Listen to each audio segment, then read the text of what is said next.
Okay, so my name is Danielle Nash, and I'll let the other two people introduce themselves, but our group is focusing on DACA.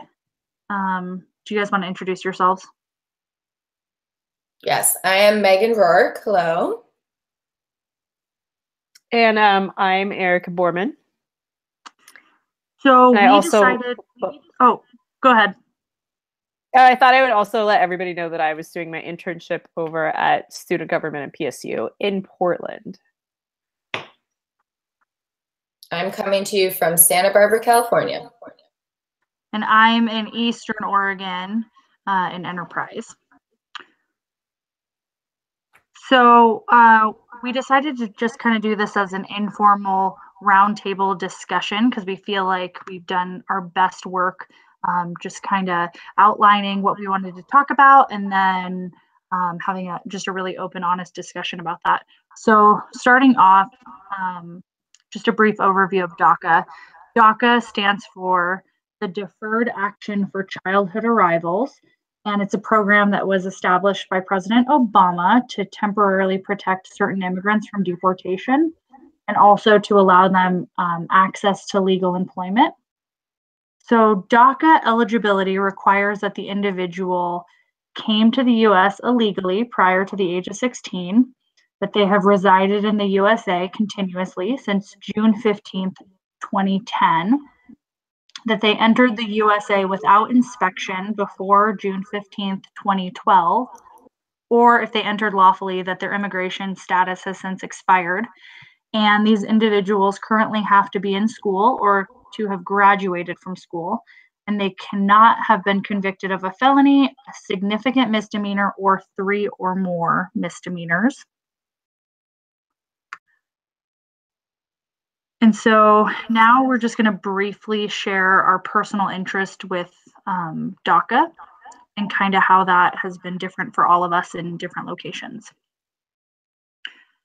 So I am located in Eastern Oregon, and we don't really have a lot of racial or ethnic diversity here. And so this has been a really interesting subject for me to study because I don't really have a lot of exposure to this population or really to anybody that isn't Caucasian.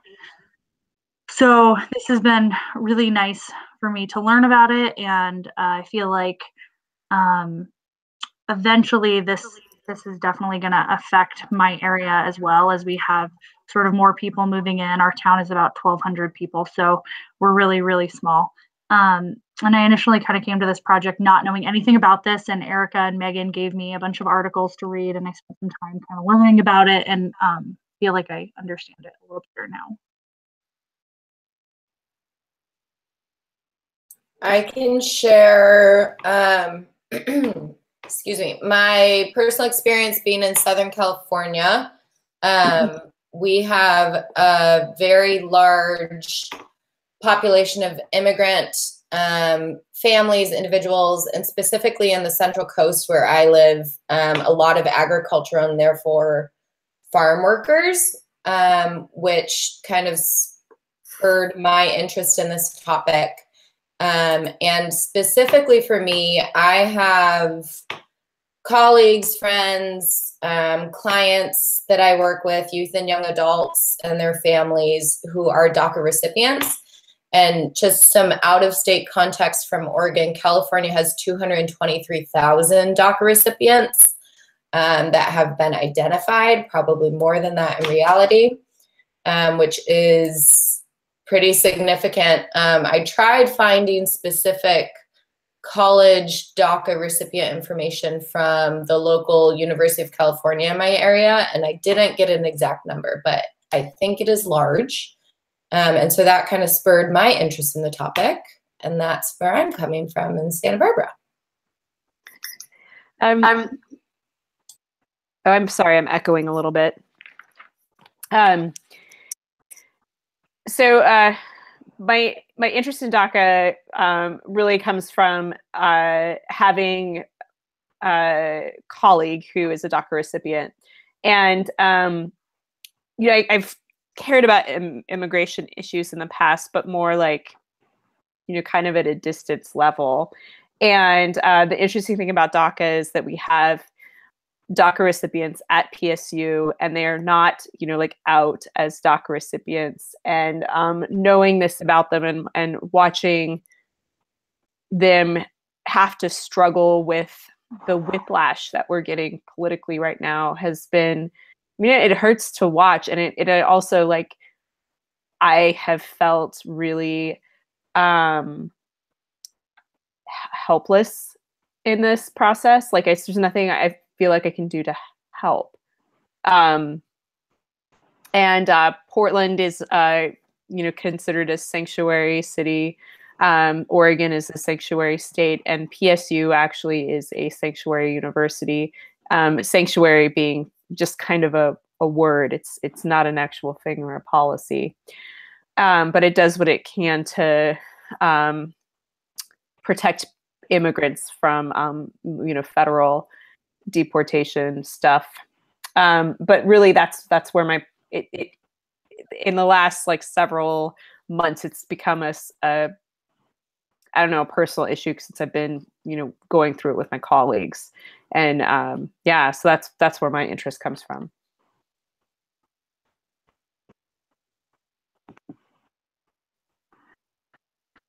So now let's discuss some of the issues that we had coming to this topic from 3 different locations and 2 different states. I'll start on this one. It's really easy to become Portland-centric and really think about all issues from kind of the Portland urban lens. And sort of having to figure out how to be flexible with a geographical area that isn't necessarily, urban, and that was challenging. Like, I know that, I can't be, Portland centric, when I'm working with a group of people that are not all from here, but it's really hard to not be. And I think that Portland does get sucked in its own little geographic bubble, and it can be hard for us to get, to think about concerns outside of, our own city, dealing with our own,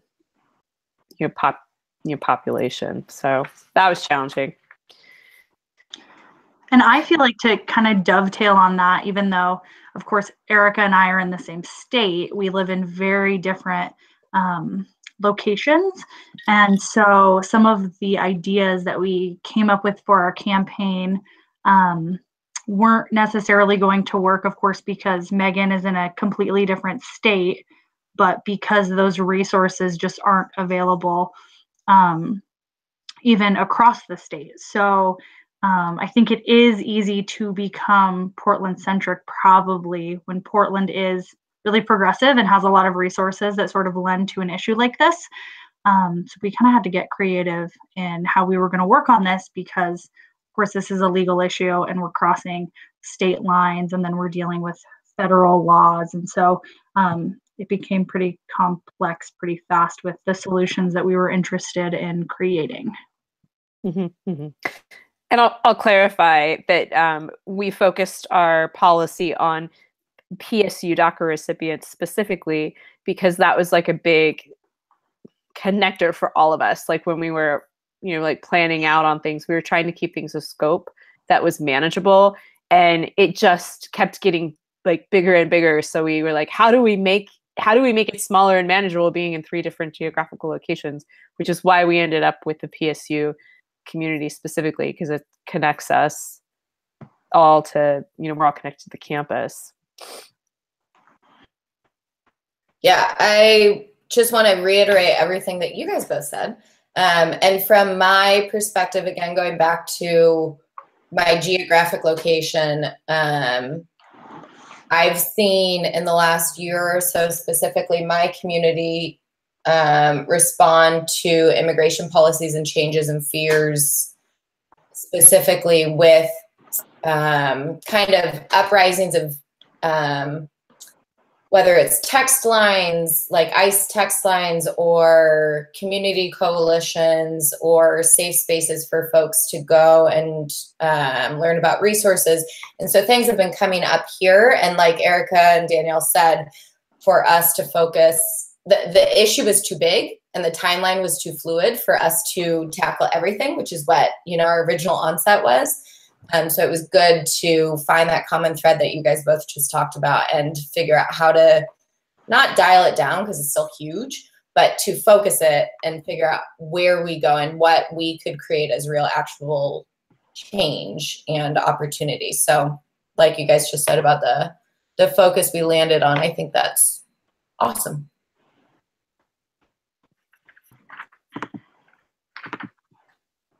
And so our next talking point is kind of just explaining some of the struggles that we had with the vastness of this subject and the fluid timeline and kind of how we were able to navigate that and any challenges that we had with that. So I feel like we did a super good job of communicating. I feel like we were very communicative. And of course, we've been working together all year, but especially this term, as we were brainstorming kind of how we wanted to take this project on and what each of us could do. And I feel like we were really collaborative, and we spent a lot of time talking, brainstorming, and trying to be kind of strategic about how we worked on this project. Yeah, I agree with you. There's been moments in this group where I haven't really felt like super confident about the work that we were doing, but this last quarter, I really feel like we sort of have dialed it in, and our communication styles with each other has really kind of honed into something productive. With this project, I did really struggle with like that it is it's like a vast issue, but it's also like I'm like just make people citizens. That was hard for me to like be like, what's a policy ask that's not the whole issue? That you know what I mean? Like, it's just I just want one thing, that everybody's a citizen. And yeah, it was kind of a personal struggle to like chisel away at what's reasonable for us to consider in a 10-week term. Yeah, and I think that was a very real struggle for all of us at different points. And I think we, within our group, did a good job of dialoguing about it, venting about it, constructive venting about it. And again, I think for our specific project, going back to the way we specified our population and our goal was huge. But I totally, I think that we had a lot of moments of why, you know, why is this an issue that people are fighting for? Because it should be, it is what it is. But again, that's going back to the giantness of the issue. Yeah.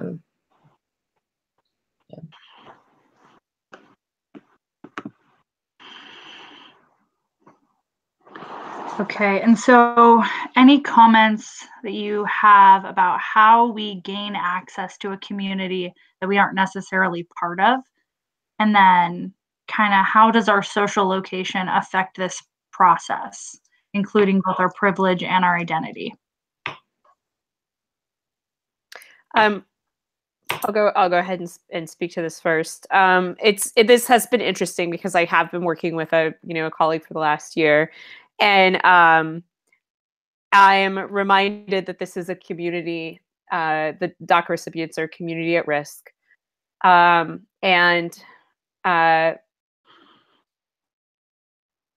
as a white person, we really have to be aware of how fickle we tend to be, or how we can be, when it comes to being an ally, and that trust is something that has to be worked on for maybe more than a year around these issues. And I was taken aback just a couple of times at the guarded nature of some people, and just like checking myself and being like, that's right. I mean, I am a white person. I'm a dangerous, I could be a dangerous ally. And it's important for communities to be, to be guarded and questioned. And I think it's fair for me to be up on the block to constantly sort of be proving myself, that I'm trustworthy, and that I'm gonna step up and do the work. And it's also really made me reflect on how do I use white privilege? How do I use my white privilege in in social justice, in challenging the status quo? Is there ways that I can, sort of lay down white privilege to, protect somebody? What does that look like? And that's something that I'm still really struggling with how to do. Like, is there something else that I can do that I'm not doing? Lots of activists put their safety and themselves on the line, and I'm wondering, what is my part in that? What can I do? Is it my place as an outsider to do that? And I think that's a place of reflection for me, possibly lifelong. This will be something I'll be working in and thinking about for a long time to come. It is just, it's really interesting that this project really tapped into that. I think our topic selection really tapped into that. And I think the fact that we are 3 white women trying to figure out an issue together that doesn't really, it's never going to be us, right? It's not going to involve us ever. And that it wasn't like I could go to anybody in my group, and that we didn't have any, anybody to tokenize, so to speak, so that was, it was a challenge. and all of that really highlighted my own feelings about, being white and being privileged, and actually working with a group of white women on an issue that was not about white people. I feel like we spent quite a bit of time discussing how to leverage white privilege for this issue. So like Megan mentioned, reaching out to people in her state to get exact numbers. And I know Megan contacted multiple lawyers and contacting people at other schools. And so sort of trying to use connections that any of us had to kind of understand what this campaign could become or what we could do with it. And then I feel like we did a pretty good job of, we talked a lot about making sure that we weren't tokenizing anyone. And that's when Erica came up with the idea of maybe, since we don't have anyone from the community working in our group on this project, to maybe offer it to student groups that could use it in the future. And so to kind of, I think it's a really good idea if we ever ask for people's input, or we ask, to hear specific community members' stories, to offer them something in return. So kind of sharing with them what we're working on and building that trust, and then hopefully handing some of our media off and some of our campaign ideas, and allowing those student groups on campus to take these projects and maybe actualize pieces of them, or get ideas for pieces of them. So kind of trying to make it a little more meaningful. I think we all agreed that we do our best work when we kind of can connect the theories and the practices that we're learning in class to actual work and actual outcomes. So we tried to create that opportunity on our own. Mm-hmm. Yeah, that made me feel much better about the whole process. That made me that giving back portion was important. And I think it also aided in some trust building, to be like, no, we really are. We don't want to rely on you for input, and we don't want to tokenize your experience. But we we are working on this. So we're going to give you what we do. Yeah. And I think that's huge. Like you guys have both just said is, creating something or putting effort into something that could be useful somewhere, and we won't know the capacity probably of where it could be useful, but the fact that it is something that could be useful potentially is, I think that's a huge success. And we can get tons of feedback on it as well, which would be open and welcomed and good as well.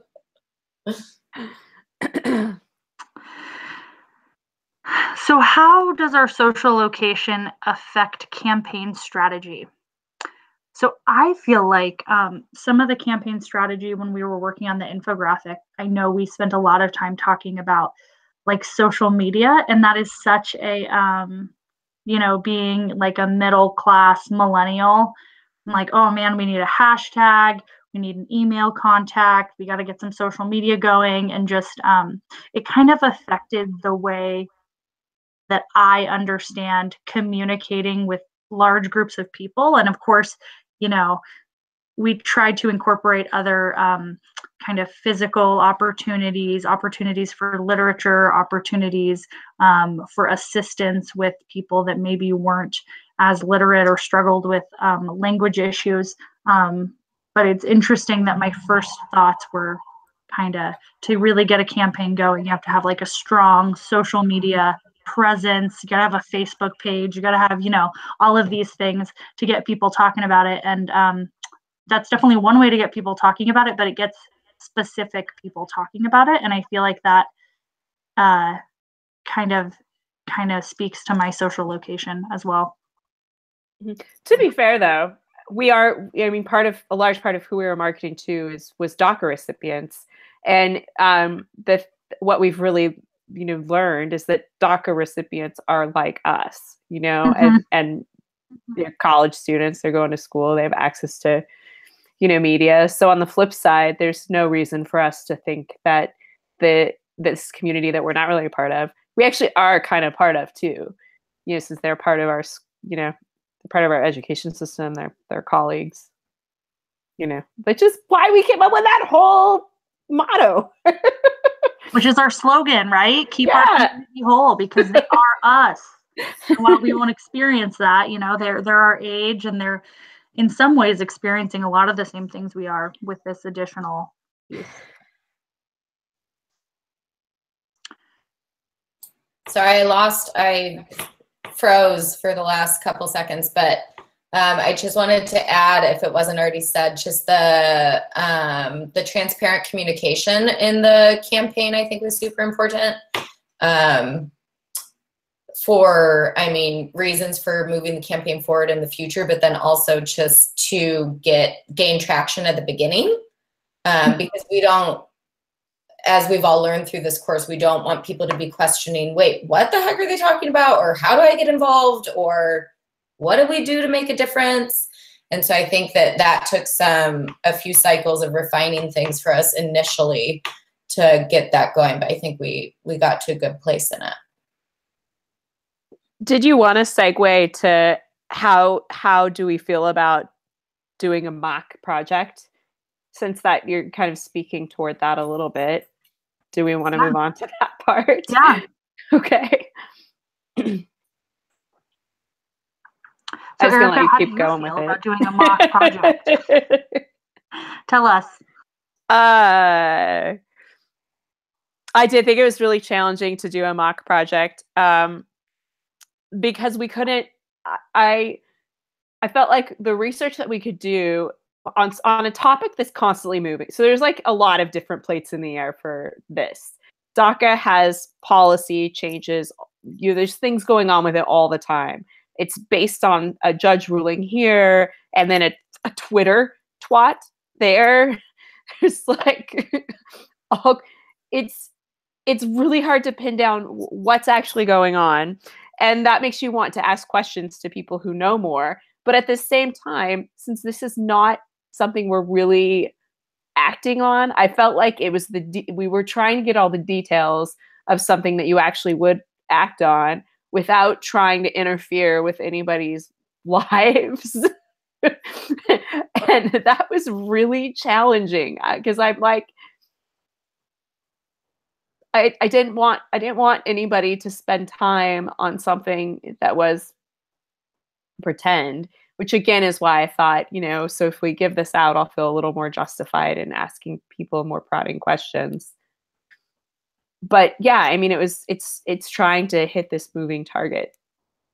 And I think in an actual, like if it wasn't mock, we'd have more ability to, designate time to somebody following all of these, movements. But yeah, it was tricky. It was tricky to pretend.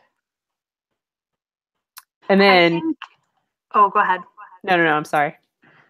I felt like we would have all felt more comfortable asking. We spent a lot of time talking about allies and sort of creating allies and what that looks like. And I feel like we would have been more enthusiastic about creating allies and asking for help and asking, individuals to maybe disclose DACA status if we had, if this was a real project and if we had some solutions that we were kind of offering people. But since we just had these ideas and then there wasn't really we can't promise that like we're going to get a new president or we're going to overrule a federal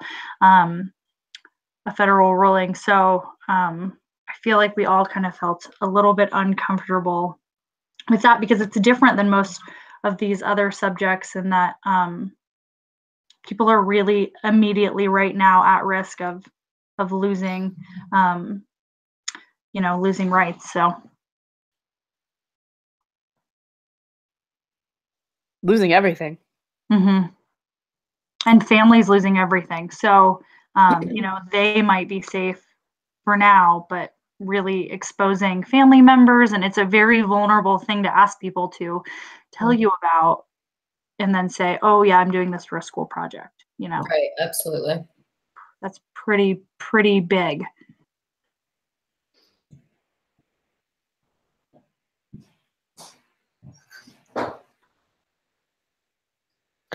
Do we want to think about the last question now that we have? Yeah. How will we apply this project to our futures in social work? Megan. Ooh. Applying this project to, I guess, my future in social work. I mean, I'm excited to see or hear what comes of hopefully a handoff to folks at PSU to see if that gains any traction and what is helpful or accomplished in that avenue. For me personally, I think this project was useful in a lot of practical tools and new things that I hadn't specifically done. I mean, for instance, just the practical infographic and the press release, those things were not things, and the policy brief for that matter. I didn't have specific learning or experience in doing those things. So I think for me, on just a practical level, those things were good. And then I think the research base of learning so much more in depth about a policy that is, like we keep saying, a moving target and continually changing was useful. And I think that's going to be helpful to me as a social worker moving forward. And then lastly, just getting to be part of the triad group with you three, or you two, I guess I'm the third, to commit. We spent a lot of dedicated time talking, and we had a lot of good conversation and email dialogue, which I was really grateful for. And I think that's improved my skills personally. So I'm grateful for that. You're welcome. Thank you. Thank you.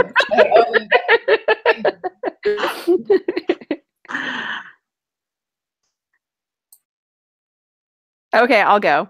I did appreciate having that we sort of created a step-by-step process, and so I have like kind of an outline, so I can, next time I have like a bit of an outline where I can sort of fill in the blanks. I also really, excuse me, appreciate that I do know a lot more about this issue, and that I know facts about it. I feel like it puts me in a better spot to do work on this in the future. And I have more ideas about, other policy stuff that I can do around it. And I hope I'd like to keep working on this issue in the future, since it is something that affects people that I know. And that it's not everybody's not thinking about DACA as much as we three were in the last quarter. And now I just I really wish that they were. I'm gonna really try and keep this on people's thoughts. That we still have people here who are struggling. They're members of our community. They deserve to be here.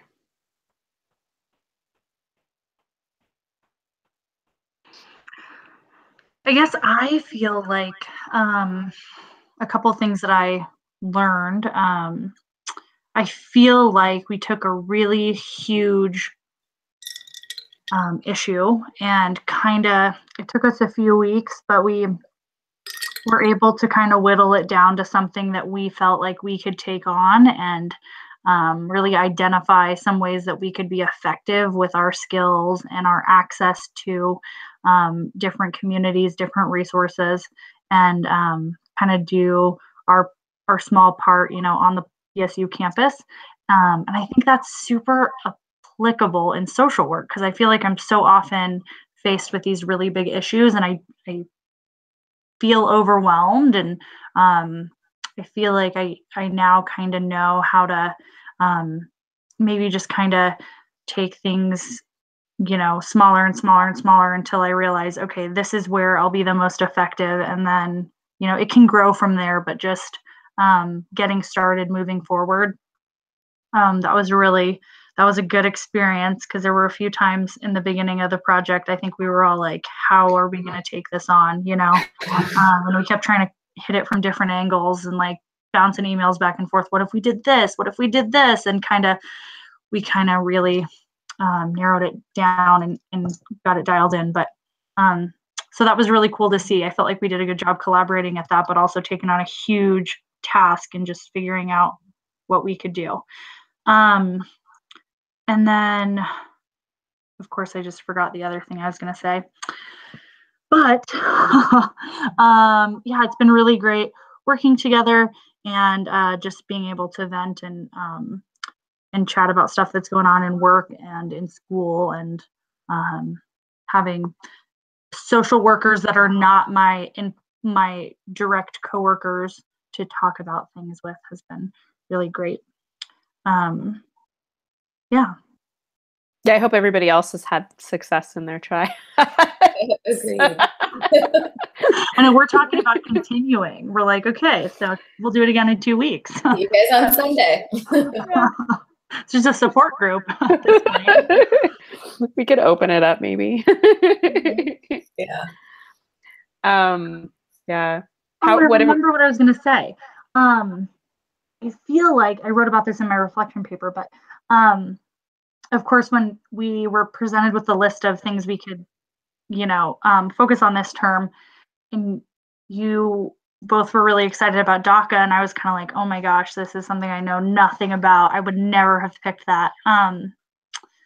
And I think my previous plan of attack would be like, okay, I'm going to try to figure something out really fast, and how can I kind of pretend that I know about this or something. And I didn't. I was just like, you guys, I know nothing about this.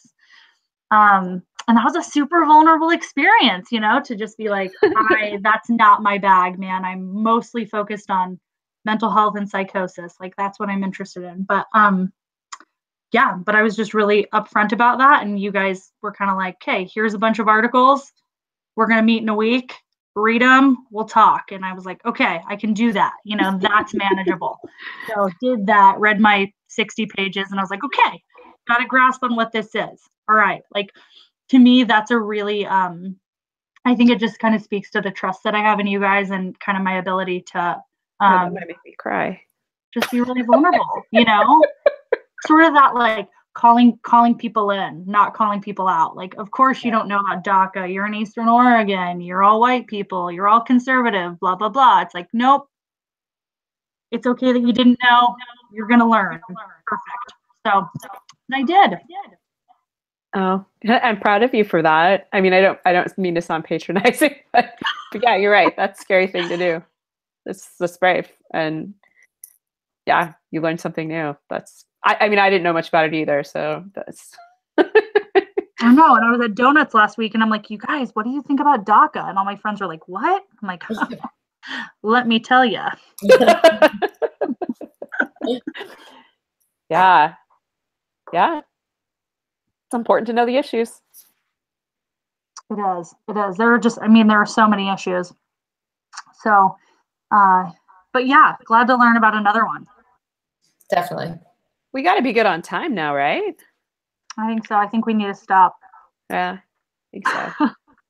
Okay, I'm Thanks ending. for watching, everybody. Yeah, thanks for watching, everyone. I wish we had like a special DACA handshake. I don't know if that's an appropriate thing to say or not, but some sort of go team.